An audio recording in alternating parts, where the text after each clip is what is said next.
Hi guys, ako si Rhea, isang OFW dito sa Malaysia, and welcome to my vlog.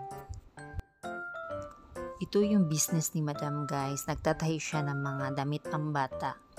So sa araw na to, ipapasilip ko sa inyo kung paano namin binuo yung modern type na national costume ng Malaysia. It's a combination of sarong guys, yung para sa Malay people at saka modern type for Chinese people. So gagamitin ito sa school, sa mga bata.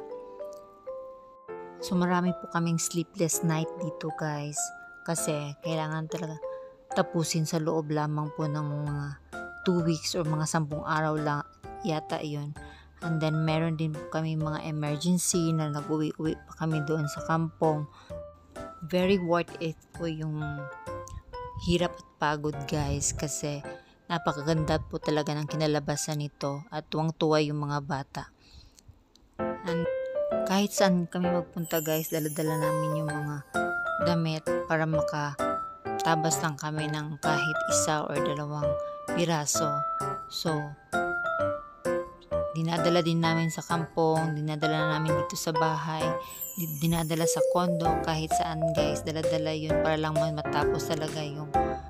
Tapos titigil na naman kami kasi kailangan na namang iyak, tawa. Grabe po yung pinagdaanan ng mga damit na to guys.